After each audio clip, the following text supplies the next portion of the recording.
ইলাহা ইল্লাল্লাহ। হাজারো ব্যথা বেদনার পরে ফিরে আসনি তুমি আপন ঘরে। দিনের আলো তুমি ছড়িয়ে দিতে চলে গেলে মদিনায় মক্কা ছেড়ে। হে রাসূল তোমাকে ভুলি আমি কেমন করে, হে রাসূল তোমাকে ভুলি আমি কেমন করে। খেয়ে না খেয়ে দিন প্রচারের কাজে নিজেকে দিয়ে ছবি নিয়ে। খেয়ে না খেয়ে দিন প্রচারের কাজে নিজেকে দিয়ে ছবি নিয়ে। তাইফের কাফেরেরা চিনল না সে আলো, দুষ্ট ছেলেদের পিছু দিল নিয়ে। পাথরের আঘাতে ক্ষত বিক্ষত হয়ে সারা শরীর থেকে রক্ত ঝরে। হে রাসূল তোমাকে ভুলি আমি কেমন করে, জোরে হে রাসূল তোমাকে ভুলি আমি কেমন করে। লা ইলাহা ইল্লাল্লাহ, জোরে লা ইলাহা ইল্লাল্লাহ। লা ইলাহা ইল্লাল্লাহ মুহাম্মাদুর রাসূলুল্লাহ। সকলে বলি সাল্লাল্লাহু আলাইহি ওয়াসাল্লাম। সকল প্রশংসা সেই মহান আল্লাহ তাআলার জন্য, যিনি আমাদের সকলকে হায়াতুত তাইয়্যিবা দান করে, শরীরের সুস্থতা দান করে, দুনিয়ার ভিতরে সবচেয়ে দামি জায়গাতে বসে থেকে দুই চারটা কোরআন এবং হাদিস থেকে কথা বলার মতো বা শোনার মতো তৌফিক দান করেছেন। সেই মহান আল্লাহ তাআলা শিখানো ভাষায় আমরা সকলে শুকরিয়া আদায় করে নিই। সকলে জবান করে বলুন আলহামদুলিল্লাহ।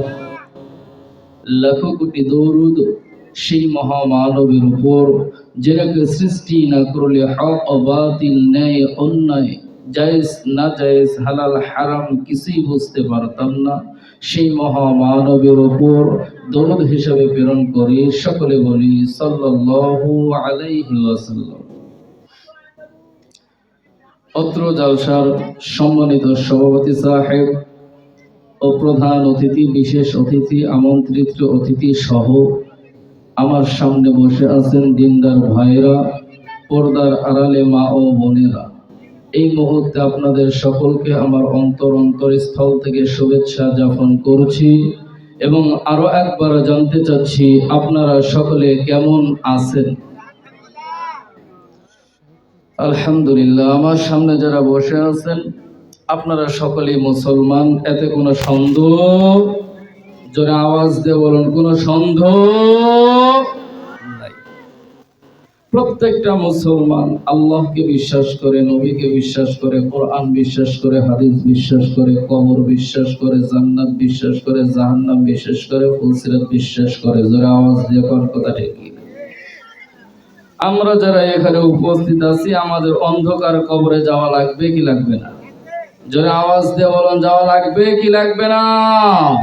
যাওয়া লাগবে।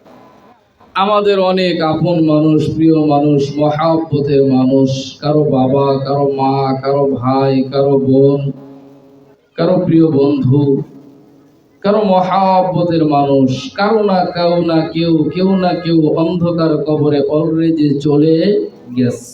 আমাদেরও যাওয়া লাগবে। তারা কেমন আছে, কোন হাওলাতে আছে, কোন অবস্থায় আছে, কষ্টে আছে না শান্তিতে আছে, দুঃখে আছে না আরামে আছে আমরা কেউ জানি না। ঠিক তেমনি ভাবে বড় পীর আব্দুল কাদের জিলানী রাহমাতুল্লাহি আলাইহির জামানায় এক মা ছিল। মাটা যখন গর্ভবতী তখন তার স্বামী দুনিয়ার বুক থেকে বিদায় হয়ে চলে যায়। মা অনেক কষ্ট করে, অনেক যত্ন করে, অনেক মায়ায়, অনেক মহব্বতে সন্তান দুনিয়াতে জন্ম দেন। দেওয়ার পরে সন্তানকে খাওয়াবে, সন্তানকে পড়াবে, সন্তানটাকে কিছু জামা কাপড় কিনে দিবে এমন কোনো টাকা পয়সা মার নাই। মা নিজে কষ্ট করে পরিশ্রম করে মানুষের বাড়িতে যে দাঁড়িয়ে দাঁড়িয়ে কাম কাজ করে করে টাকা পয়সা রোজগার করে, সেই টাকা দিয়ে বাচ্চাটাকে লালিত পালিত করে।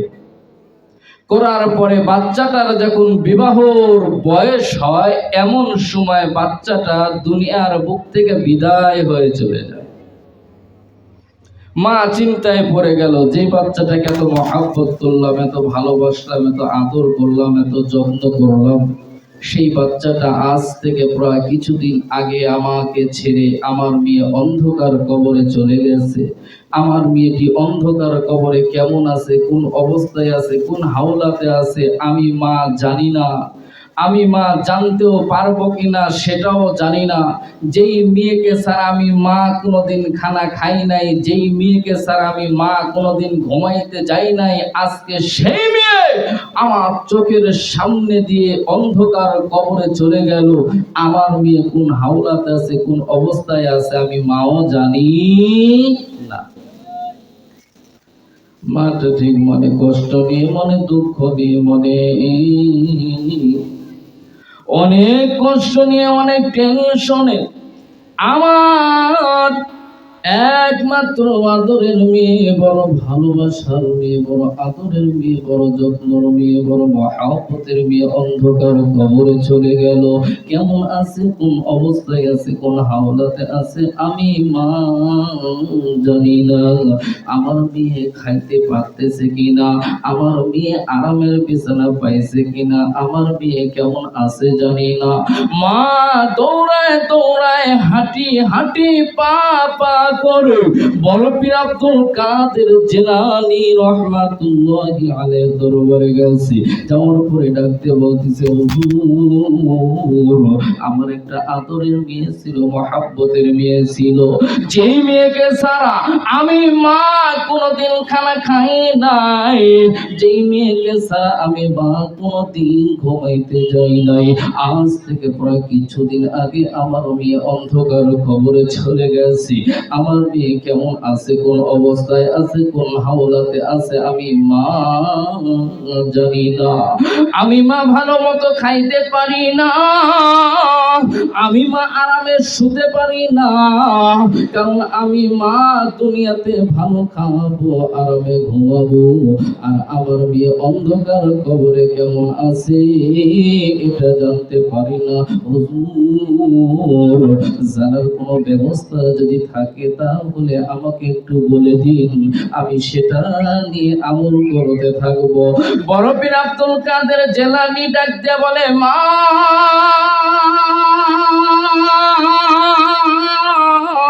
আল্লাহর কোরআন থেকে আমি আপনাকে ছোট্ট একটা সূরা আমল শেখাই দেব, আপনি এটা বেশি বেশি করে আমল করতে থাকেন। মা ডাক দিয়ে বলে, হুজুর তাহলে আমলটা কি আমাকে একটু জানাই দেন। বড় পীর আব্দুল কাদের জিলানী বলে দিল, আপনি বেশি বেশি করে সূরাতুত তাকাসুর তেলাওয়াত করেন।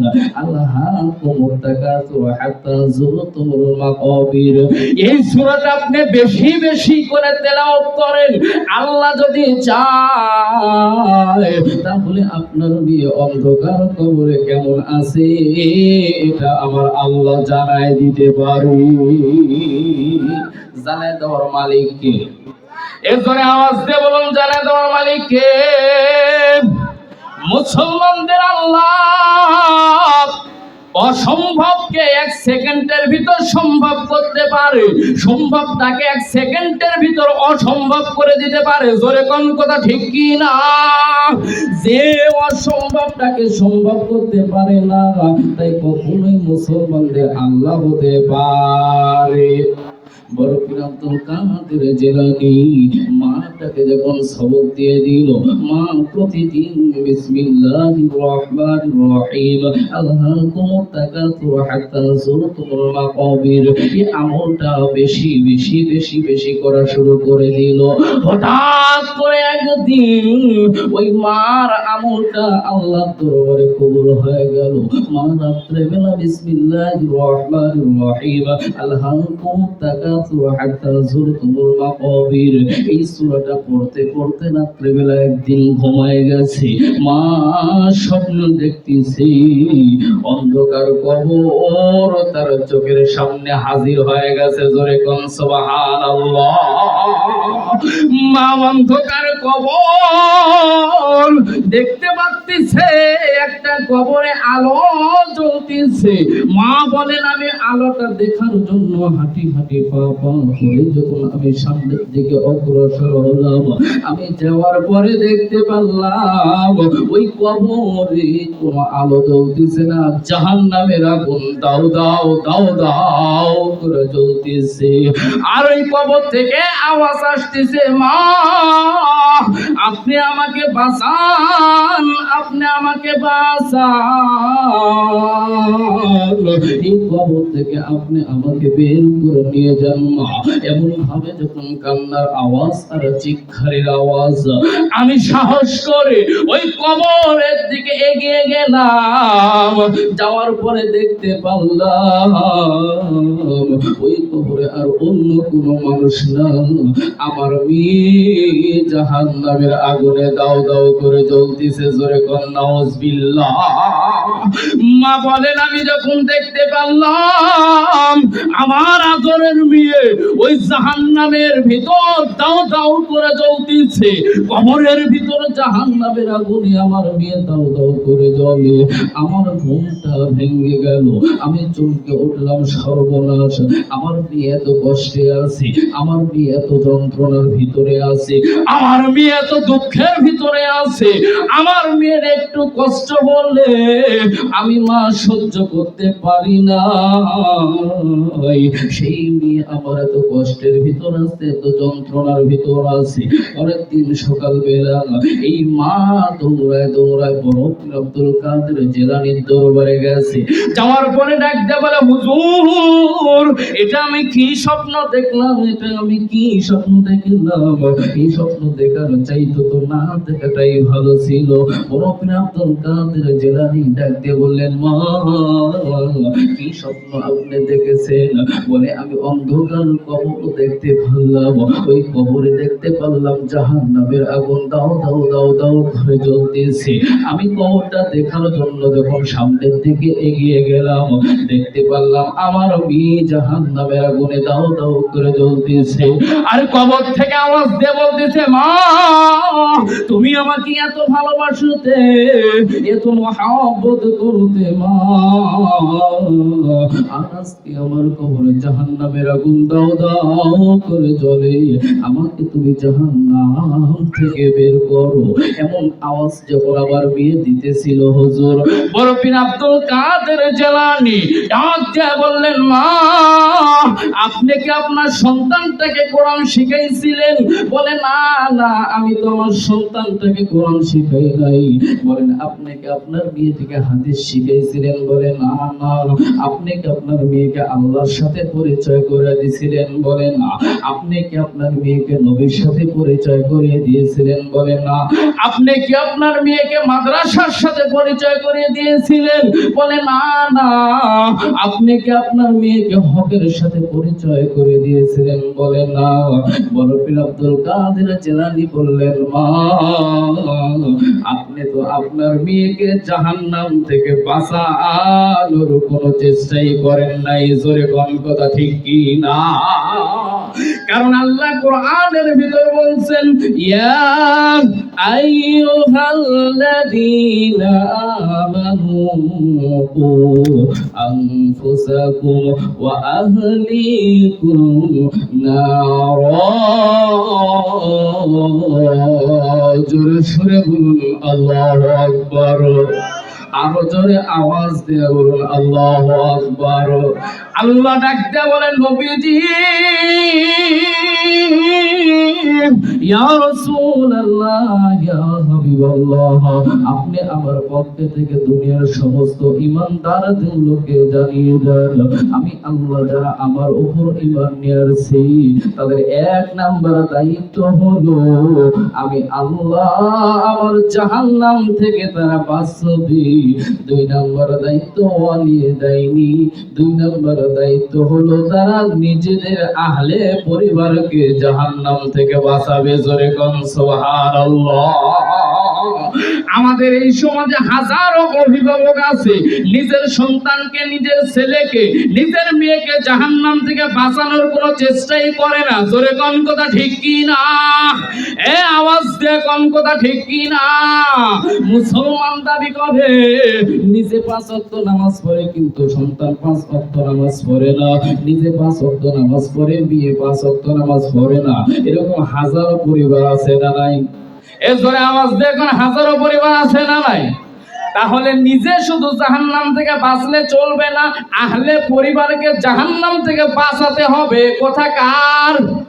আল্লাহর। জোরে আওয়াজ দিয়ে বলুন কথা কার? আল্লাহর। কিন্তু আমাদের হাজারো পরিবার আছে, হাজারো অভিভাবক আছে যারা নিজেরা নামাজ পড়ে সন্তানদেরকে নামাজ শিক্ষা দেয় না, নিজেরা কোরআন তেলাওয়াত করে সন্তানগুলোকে কোরআন তেলাওয়াত শিক্ষা দেয় না।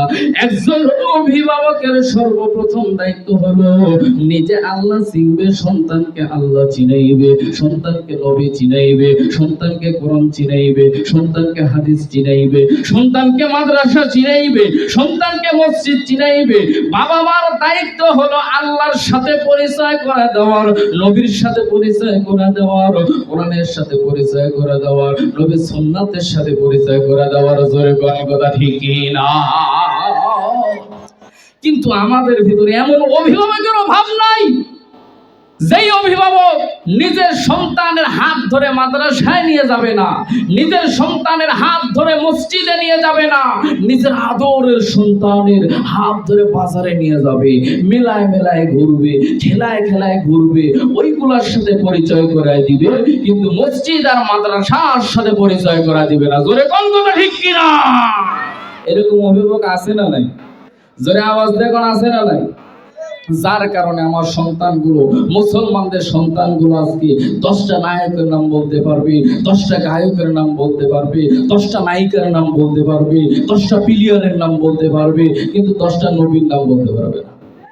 আছে না নাই? জোরে আওয়াজ দেখুন আছে না নাই?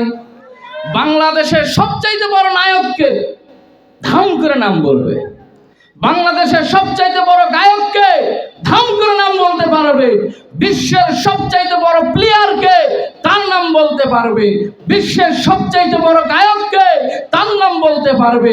মুসলমানদের সন্তানগুলো আজকে নায়ক নায়িকার নাম জানে, নায়ক নায়িকাকে চিনে, কিন্তু মুসলমানদের সন্তান আজকে কোরআন চিনে না। জোরে কোন কথা ঠিক কি না? এরকম আছে না নাই? জোরে কোন আছে না নাই? আমরা বাবাগুলো হইছি খালি মনে করো আটদম বাটদম ঘোরাদম ঝাঁঝর বাজে এই ডুপ্লিকেট শিক্ষা দিবে, কিন্তু কোরআন শিক্ষা দেওয়ার খবর নাই। আছে না নাই? যারা আওয়াজ দেখুন আছে না নাই? সকলে জিকির করেন লা ইলাহা ইল্লাল্লাহ। জোরে লা ইলাহা ইল্লাল্লাহু ইল্লাল্লাহ লা ইলাহা। তাহলে মুসলমানদের সর্বপ্রথম আল্লাহর কোরআন শিক্ষা দেওয়া লাগবে। জোরে কোন কি দেওয়া লাগবে? সন্তানটাকে হালাল চিনাইতে হবে, সন্তানটাকে হারাম থেকে দূরে নির্দেশ থাকার জন্য নির্দেশ দিতে হবে, সন্তানটাকে আল্লাহর সাথে পরিচয় করে দিতে হবে, সন্তানটাকে মাদ্রাসার সাথে পরিচয় করে দিতে হবে, সন্তানটাকে কোরআনের সাথে পরিচয় করে দিতে হবে, সন্তানটাকে হাদিসের সাথে পরিচয় করে দিতে হবে।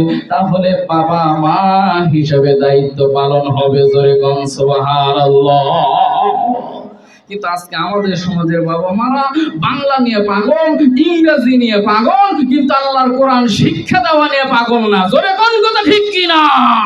যার কারণে আমাদের সমাজে দেখবেন বাংলা না বললে তাকে মূর্খ বলে, ইংরেজি না বললে তাকে মূর্খ বলে, কিন্তু আরবি না বললে তাকে কিন্তু মূর্খ বলে, তা কেউ মূর্খ বলে না। যার কারণে আমাদের বাংলাদেশে আরবির দাম নেই, আরবির দাম নাই। সব শিক্ষার দাম আছে কিন্তু আরবির দাম নাই। একজন শিক্ষিত মানুষ বাংলা পড়েছে, অঙ্ক পড়েছে, সমাজ পড়েছে, ভূগোল পড়েছে, সায়েন্স পড়েছে, আর্টস পড়েছে, ব্রিটিশ ইংরেজি পড়েছে, আমেরিকান ইংরেজি পড়েছে, সব রকম দুনিয়াবি ডিগ্রি অর্জন করেছে, কিন্তু আল্লাহর কোরআন শিক্ষা করে নাই। এমন একজন অফিসার মানুষ যাচ্ছে ভ্রমণ করার জন্য, নৌকা ভ্রমণ করার জন্য যমুনাতে গেছে।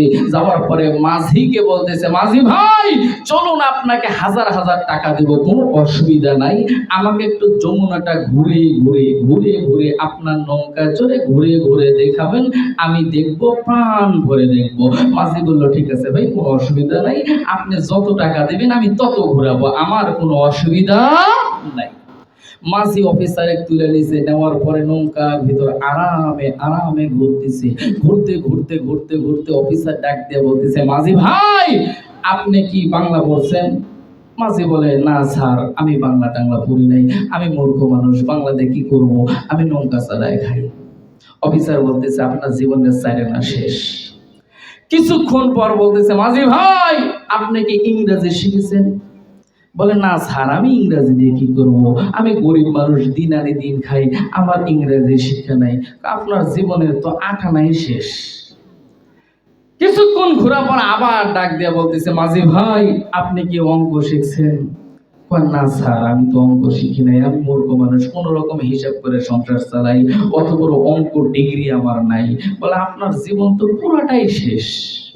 কিছুক্ষণ পর ঘুরতেছে, ঘুরতে ঘুরতে ঘুরতে ঘুরতে ঘুরতে ঘুরতে সামনের দিকে দেখা যায় সমুদ্র ওই পাশে অন্ধকার মেঘ লাগাইছে, আর ওই দিক থেকে ঝড় উঠতেছে, ঢেউ আসতেছে।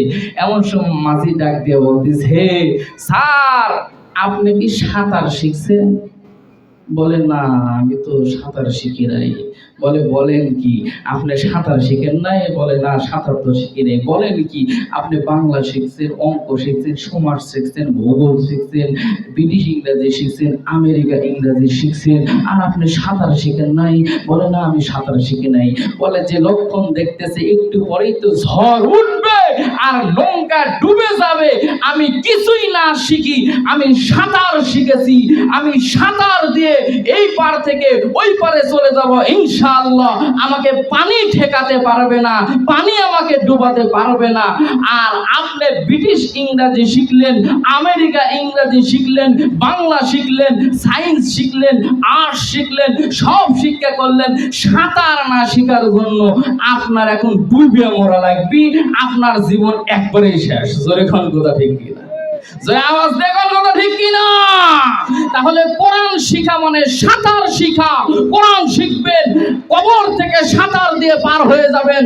কোরআন শিখবেন, ফুলসিরাত সাঁতার দিয়ে পার হয়ে যাবেন।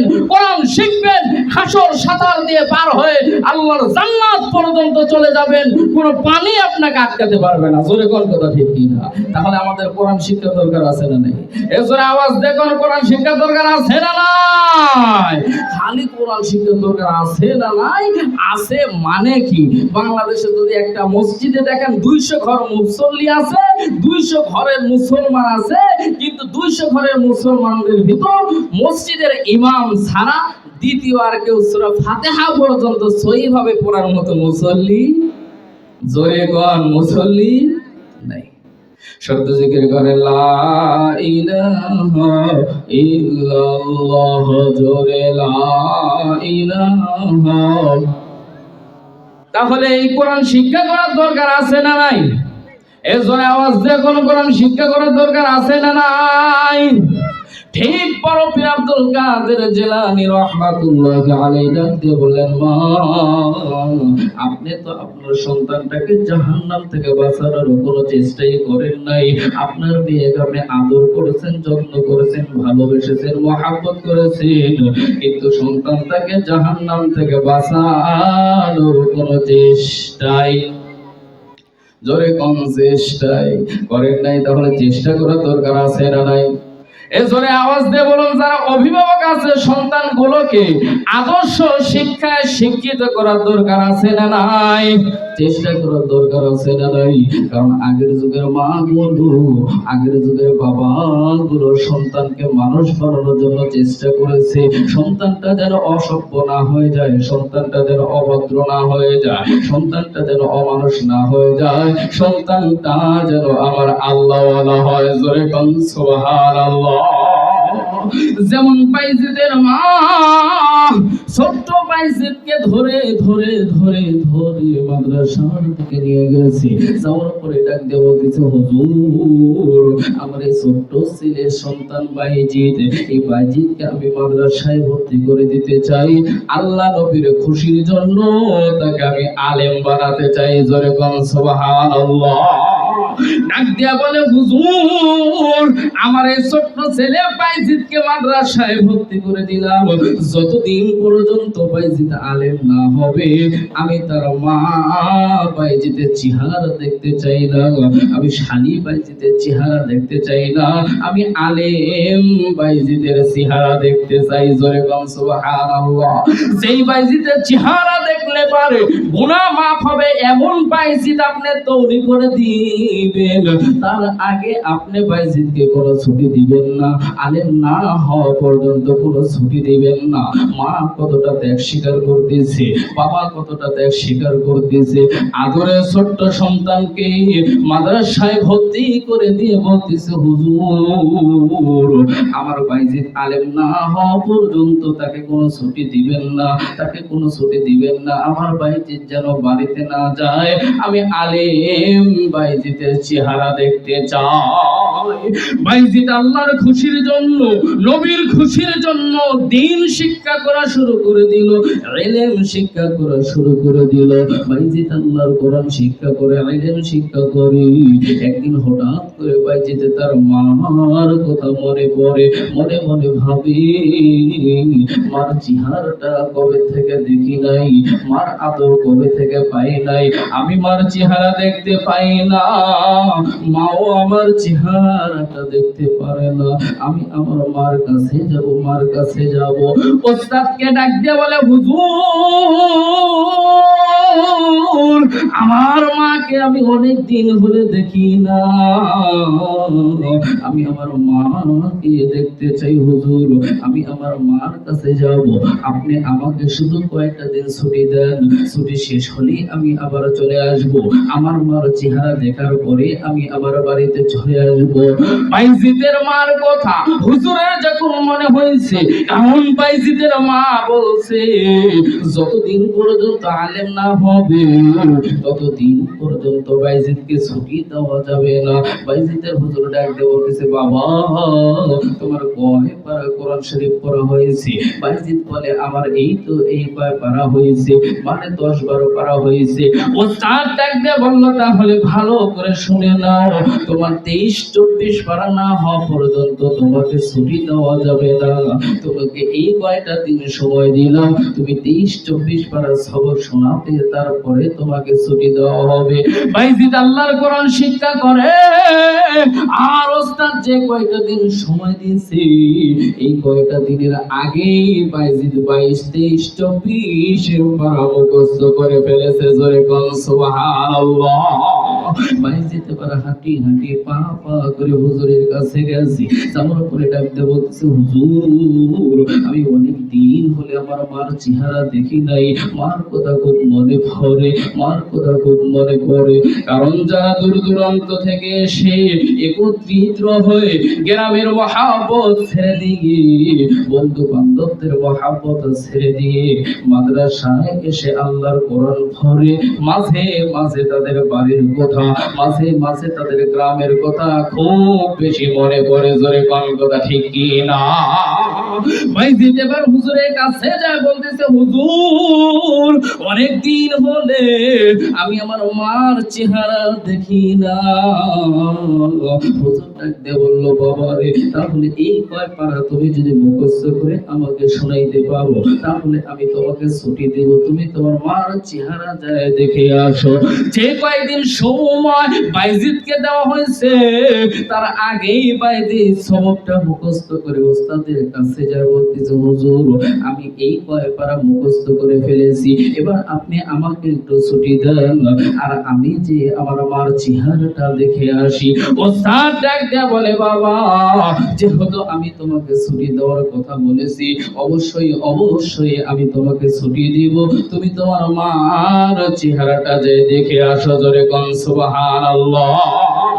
বাইজিদ খুশি হয়ে হাঁটি হাঁটি পা পা পা পা করে নিজের বাড়ির দিকে রওনা হয়েছে। বাড়ির দিকে যাওয়ার পরে মনে বড় আনন্দ, অনেক দিন হলে আমি আমার মার চেহারা দেখি না, মার আদর পাই না, মা আমাকে তুলে তুলে খাওয়ায় না, আজকে আমি মার কাছে যাব, মার চেহারাটা দেখবো, মার হাতের ভাত আজকে আমি খাবো।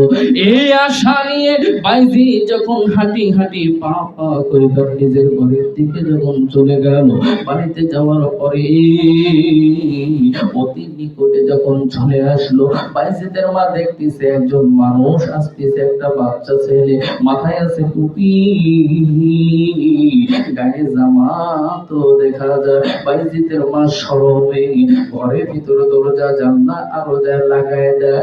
লাগায় দেওয়ার পরে যখন ঘরের ভিতরে বাইজিদের মা যখন বসে আছে, এমন সময় বাইজিদ সালাম দিয়ে ডাক দিয়া বলে, মা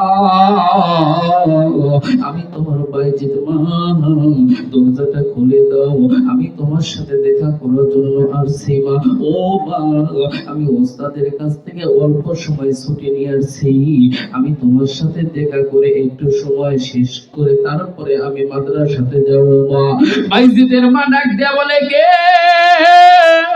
তুমি আমার বাইজিদ হতে পারো না, কারণ আমার বাইজিদের আলেম হয়ে বাড়িতে আসার কথা, আমি সাধারণ কোন বাইজিদের চেহারা দেখতে চাই না, আমি মা আলেম বাইজিদের চেহারা দেখতে চাই। জোরে কোন সুবহানাল্লাহ।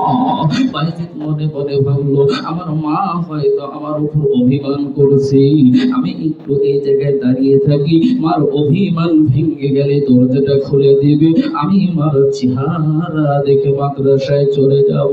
ওই জায়গা থেকে বাইজিদ যখন বারবার মা বলে যখন ডাকে, বাইজিদের মা ডাক দিয়ে বলে, তুমি আমার বাইজিদ হতে পারো না, কে তুমি বারবার বারবার ওখান থেকে বাইজিদ বাইজিদ বাইজিদের মতো ডাকতেছো, আমার বাইজিদ তো আমার এমন ভাবে ডাকে রে বাজান, তুমি আমার বাইজিদ হতে পারো না, আমার সন্তান আলেম হবে তারপরে আমার বাড়িতে আসবে। জোরে কোন সুবহানাল্লাহ। বাইজিদ বুঝতে পারলো, আমার মা খালি বাইজিদের চেহারা দেখতে চায় না, আমার মা আলেম বাইজিদের চেহারা দেখতে চায়।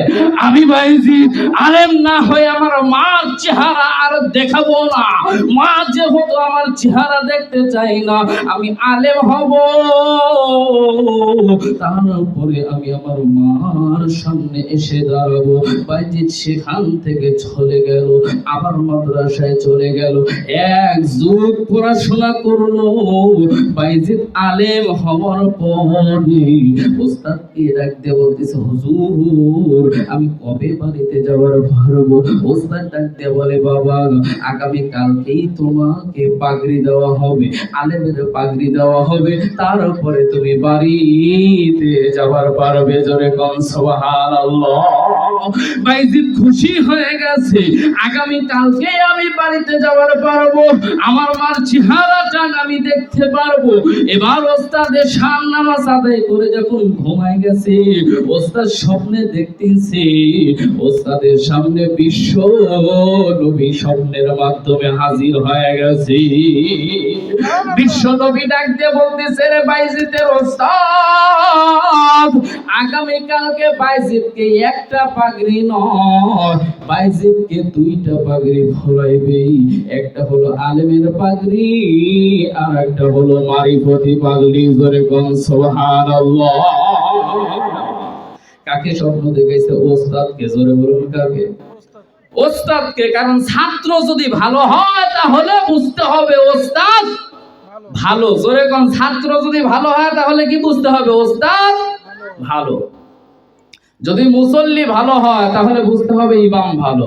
যদি ইমাম খারাপ হয় তাহলে মুসল্লি তার সাথে ডবল খারাপ হবে। জোরে কোন কথা ঠিক কি না? কারণ ভালো মানুষ ভালো মানুষকে নিয়োগ দিবে, ভালো মানুষ ভালো মানুষে নিয়োগ দিবে। জনগণ যদি ভালো হয় সেই জনগণের মেম্বার ভালো হবে, জনগণ যদি ভালো হয় সেই জনগণের চেয়ারম্যান ভালো হবে, জনগণ যদি ভালো হয় সেই জনগণের উপচেয়ারম্যান ভালো হবে, জনগণ যদি ভালো হয় সেই জনগণের এমপি ভালো হবে, জনগণ যদি ভালো হয় সেই জনগণের প্রধানমন্ত্রী পর্যন্ত ভালো হবে। জোরে কোন কথা ঠিক কিনা? আর জনগণ যদি সিটার বাটপার হয় মেম্বারও সিটার বাটপার হবে। জনগণ যদি সিটার বাটপার হয় তাহলে চেয়ারম্যানও সিটার বাটপার হবে। জোরে কোন কথা ঠিক কিনা? কারণ খারাপ লোক খারাপ লোককে সাপোর্ট করবে, ভালো লোক খারাপ লোককে কখনোই সাপোর্ট করতে পারে। জোরে আওয়াজ দিয়ে বলেন পারে? কখনোই পারবে না। আজকে আমাদের দেশের যুবকরা যদি ভালো হয়ে যায়, যুবকরা যদি ইসলামের দিকে এগিয়ে আসে, এই যুবকগুলো যদি চিন্তা করে জীবনে বহু দল দেখেছি আর কোন তন্ত্র মন্ত্র নয়, এবার আল্লাহর কোরআন দিয়ে দেশ পরিচালনা হবে, আমার বিশ্বাস এই বাংলাদেশের যুবকরা একবার নারায়ে তাকবীর আল্লাহু আকবার স্লোগান দিয়া মাঠে নামলে কোন দাদা বাবুদের ইশারা ইঙ্গিতে এ দেশ চলবে না। জোরে কোন কথা ঠিক কিনা? শব্দ জিকির করেন লা ইলাহা ইল্লাল্লাহ। জোরে লা ইলাহা ইল্লাল্লাহ ইল্লাল্লাহ লা ইলাহা আল্লাহ মাবুদ প্রভু আমাদের। জোরে আল্লাহ মাবুদ প্রভু আমাদের, রাসূল আরবে নেতা আমাদের, কোরআন হাদিস পথ আমাদের, কোরআন হাদিস পথ আমাদের, কণ্ঠে মোদের একই কালেমা জোরে লা ইলাহা ইল্লাল্লাহ। জোরে লা ইলাহা, জোরে লা ইলাহা ইল্লাল্লাহ। জোরে লা ইলাহা। এবার বাইজিদ কে যখন স্বপ্ন দেখানো হলো, বাইজিদের ওস্তাদকে আল্লাহর নবী ডাক দিয়ে বলতেছে, হে বাইজিদের হুজুর, বাইজিদকে একটা পাগড়ি নয় বরং আগামী কালকে বাইজিদকে দুইটা পাগড়ি পরায় দিবেন। এক নাম্বার পাগড়ি হলো আলেমের পাগড়ি আর দুই নাম্বার পাগড়ি হলো মারিফতি পাগড়ি। জোরে কোন সুবহানাল্লাহ। বাইজিদকে যখন তার ওস্তাদ পরের দিনে দুইটা পাগড়ি যখন পরায় দিল, বাইজিদ এবার খুশি হয়ে হাঁটি হাঁটি পা পা পা পা পা পা করে নিজের বাড়ির দিকে রওনা হলো। আর মনে বড় আশা, অনেক দিন হলে আমি মার চেহারা দেখি নাই, মার আদর খাই নাই, মার হাতে অনেক দিন হলে আমি খানা খাই নাই। আজকে আমার চাইতে খুশি আর কেউ নাই। আমার মালেম বাইজিদের চেহারা দেখতে চাইছিল। আল্লাহ আমাকে আলেম হওয়ার সুযোগ দিয়েছে, আল্লাহ আমাকে আলেম হিসাবে কবুল করেছে। আমি বাইজিদ এবার আমার চেহারাটা দেখার জন্য যখন দৌড়ায় দৌড়ায় বাইজিদ বাড়ির দিকে যখন আসে, আসার পরে ডাক দিয়ে বলে, মা আমি বাইজিদ, মা আমি বাইজিদ। বাইজিদের মায়ের এবার বয়স হয়ে গেছে, আগের মতো আর কানে শুনতেও পারে না, চোখে আর আগের মতো দেখতেও পারে না, শরীরে আর আগের মতো জোর নাই। এমন সময় বাইজিদের মা ডাক দিয়ে বলে, বাবা বাইজিদ রে, আয় রে বাবা, আমি আল্লাহর কাছে নিয়ত করেছিলাম আমি আমার আলেম বাইজিদের চেহারা দেখব, যে আলেম বাইজিদের চেহারা দেখব, যে বাইজিদের চেহারা দেখলে গুনাহ মাফ হবে, এমন বাইজিদ আমি তোকে তৈরি করেছিলাম। জোরে কোন সুবহানাল্লাহ। বাইজিদের মা ডাক দিয়ে বলে, বাবা আইরে বাবা, আয় আয় আয় আয় আয় আমার সামনে আইরে বাজার, একটু তোর চেহারা খানি দেখি। বাইজিদ এবার বাইজিদের চেহারাটা বাইজিদের মা দেখতেছে, দেখার পরে ডাক দিয়ে বলে, বাবা বাইজিদ আমার শরীরটা দুর্বল হয়ে গেছে বাবা, ও বাবা আর দেরি করিস না, তাড়াতাড়ি এক বদনা পানি দিয়া আমি 2 রাকাত শুকরিয়ার নামাজ আদায় করতে চাই। জোরে কোন সুবহানাল্লাহ। কারণ আমি আল্লাহকে বলেছিলাম, আল্লাহ আমি আলেম বাইজিদের মা হবার চাই, আমি আলেম বাইজিদের চেহারা দেখতে চাই। আল্লাহ তোকে আলেম হিসেবে কবুল করেছে, আল্লাহ আমাকে তোর চেহারা দেখার মতো সুযোগ দিয়েছে, এর জন্য আমি 2 রাকাত শুকরিয়ার নামাজ আদায় করতে চাই। বাইজিদের মায়ের জন্য বাইজিদ এবার এক বদনা পানি নিয়ে এসে যখন দিল, বাইজিদের মা ওযু করে 2 রাকাত শুকরিয়ার নামাজ আদায় করে আল্লাহর দরবারে সিজদা দিয়ে ডাক দেয়, আল্লাহ আমি বাইজিদের মা তোমার দরবারে নিয়ত করেছিলাম তোমাকে খুশি করার জন্য, তোমার নবীকে খুশি করার জন্য, একমাত্র ইসলামের খেদমত করবে, সেই জন্য আমার সন্তানটাকে আলেম বানাইতে চাইছিলাম। আল্লাহ তুমি আমার বাইজিদকে আলেম হিসাবে কবুল করেছো। এখন আমার বয়স হয়ে গেছে, এখন আমি অসুস্থ, আমি যদি এখন জীবিত থাকি তাহলে আমার সন্তান বাইজিদ আমার খেদমত করবে, আমার সেবা করবে, আমার যত্ন নিতেই তার সময় শেষ হয়ে যাবে। আমি চাই না আমার সন্তান আমার খেদমত করুক, আমি চাই না আমার সন্তান আমার সেবা করুক, আমি চাই আমার সন্তান একমাত্র দ্বীনের খেদমত করুক। জয় কোন সুবহানাল্লাহ। আল্লাহ তুমি আমাকে তাড়াতাড়ি নিয়ে নাও, আল্লাহ তুমি আমাকে তাড়াতাড়ি নিয়ে নাও। বাইজিদের মা যখন এমন ভাবে সিজদায় পড়ে আল্লাহর দরবারে দোয়া করলো, আল্লাহ আমার সন্তান বাইজিদ আলেম হয়ে আমার সেবা করুক, আলেম হয়ে আমার খেদমত করুক। যদি আমারই সেবা করে, যদি আমারই খেদমত করে, তাহলে আমার ছেলে আলেম হয়ে তোমার দ্বীনের খেদমত কখন করবে, দ্বীনের মেহনত কখন করবে? আমি চাই না আমার ছেলে আমার সেবা করুক, আমার খেদমত করুক, আমি চাই আমার সন্তান একমাত্র দ্বীনের খেদমত করুক। জোরে কোন সুবহানাল্লাহ। বাইজিদের মা যখন এমন দোয়া করছে, বাইজিদের মায়ের দোয়া কবুল হয়েছে, দোয়া করতে দেরি হয়েছে, কিন্তু বাইজিদের মায়ের জান্নাতের দরজা খুলতে দেরি হয় না। তাহলে প্রত্যেকটা অভিভাবক যদি চিন্তা করে আমার সন্তান একমাত্র আল্লাহর জন্যই কোরআন শিক্ষা করবে, আল্লাহর দ্বীনের খেদমত করবে, দ্বীনের মেহনত করবে, পৃথিবীর যে কোনো প্রান্তে থেকে কোন নাস্তিক বেঈমান যদি আমার নবীর বিপক্ষে কথা বলে, যদি আমার মাদ্রাসার বিপক্ষে কথা বলে, যদি আমাদের কোরআনের বিপক্ষে কথা বলে, যদি আমাদের হাদিসের বিপক্ষে কথা বলে, যদি আমাদের মাদ্রাসা মসজিদের বিপক্ষে কথা বলে, সর্বপ্রথম যেন আমার সন্তান প্রতিবাদ করতে পারে, আমার সন্তান যেন রুখে দাঁড়াইতে পারে। এমন ভাবে আমরা প্রত্যেকটা অভিভাবক যদি সন্তানগুলোকে তৈরি করি, এই 95% মুসলমানের দেশে কোন নামধারী নাস্তিক বেঈমান আল্লাহর কোরআনের বিপক্ষে কথা বলার সাহস পাবে না। জোরে কোন কথা ঠিক কি না?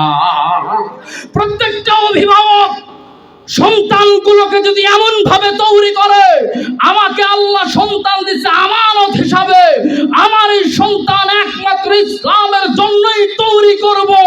পৃথিবীর কোন প্রান্তে থেকে কোন নাস্তিক বেঈমান যখন আল্লাহর বিপক্ষে কথা বলবে, কোরআনের বিপক্ষে কথা বলবে, হাদিসের বিপক্ষে কথা বলবে, মাদ্রাসার বিপক্ষে কথা বলবে, টুপির বিপক্ষে কথা বলবে, আযানের বিপক্ষে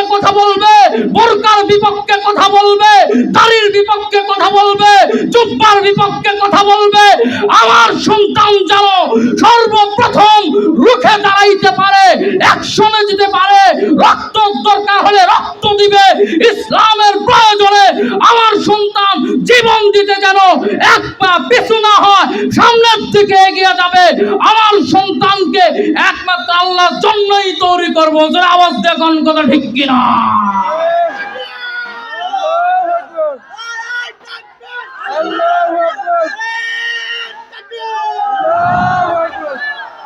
এমন ভাবে বাইজিদের মা তৈরি করলো। এবার বড় পীর আব্দুল কাদের জিলানী রাহমাতুল্লাহি আলাইহি তার মাকে যখন সবক দিল, মা ডাক দিয়ে বললেন, বড় পীর আব্দুল কাদের জিলানী ডাক দিয়ে বললেন, আপনি তো আপনার সন্তানটাকে জাহান্নাম থেকে বাঁচানোর কোনো চেষ্টাই করেন নাই। এবার যান যান, তাড়াতাড়ি যান, নিজের সন্তানকে জাহান্নাম থেকে বাঁচানোর তো কোনো কায়দা কৌশল করেন নাই, এবার নিজে জাহান্নাম থেকে বাঁচার চেষ্টা করুন। জোরে কোন সুবহানাল্লাহ। বড় পীর আব্দুল কাদের জিলানী একদিন স্বপ্নে দেখতেছে তার জন্য জান্নাত। বড় পীর আব্দুল কাদের জিলানী ঘুরতেছে, ঘুরতে ঘুরতে যখন দেখা যায় ওই যুবতী মেয়ের সাথে দেখা হয়েছে। জোরে কোন সুবহানাল্লাহ। বড় পীর আব্দুল কাদের জিলানী ডাক দিয়ে বললেন, এ মেয়ে তুমি কে? মেয়েটি এবার উত্তর দিতেছে, হুজুর আমি বললাম সেই মেয়ে, আমার মা আপনার কাছে গেছিল সবক নেওয়ার জন্য, আপনি সবক দিছিলেন, আমি তো তখন জাহান্নামে ছিলাম। বড় পীর আব্দুল কাদের জিলানী চমকে উঠলো, তুমি তো তখন জাহান্নামে ছিলে, তাহলে তুমি জান্নাতে কেমনে আসলে, কিভাবে আসলে? ডাক দিয়ে বলে, হুজুর আমার কপাল হলো একটু ভালো। বললো, কেমনে তোমার কপাল ভালো হলো? বলে, আমি এমন একটা কবরস্থানে আমার কাফন হয়েছিল, আমার দাফন হয়েছিল, ওই কবরস্থানের পাশ দিয়ে মাদ্রাসার তলবে আইলেম গুলো হেঁটে যাইতেছিল, তাদের কবর দেখে ওই মরা মানুষদের উপর একটা মহাব্বত তৈরি হলো, যার কারণে তারা কোরআন শরীফ বুকের সাথে জড়াই দিয়া ওই কবরের পাশে দাঁড়িয়ে দোয়া করলো, আল্লাহ এই কবরে যারা শুয়ে আছে তাদের সকলের কবর গুলো তুমি জান্নাতের বাগিচা বানায় দাও। হুজুর আল্লাহ শুধু আমার কবরটাকে জান্নাতের বাগিচা করেন নাই, বরং ওই কবরের ভিতরে যতগুলো মানুষ ছিল আল্লাহ তাদের সকলকেই কবরের আযাব মাফ করে দিয়ে তাদের কবরটাকে জান্নাতের বাগিচা বানায় দিয়েছে। আল্লাহ রাব্বুল আলামিন আমাদের সকলকে সন্তানগুলোকে কোরআন আর হাদিসের জ্ঞান অর্জন করে সেই মোতাবেক আমল করার মতো তৌফিক দান করুক। সকলে বলুন আমিন। এ বলে আমি আমার সংক্ষিপ্ত বক্তব্য শেষ করলাম। ওয়া আখির দাওয়ানা আলহামদুলিল্লাহি রাব্বিল আলামিন। আসসালামু আলাইকুম ওয়া রাহমাতুল্লাহি ওয়া বারাকাতুহু।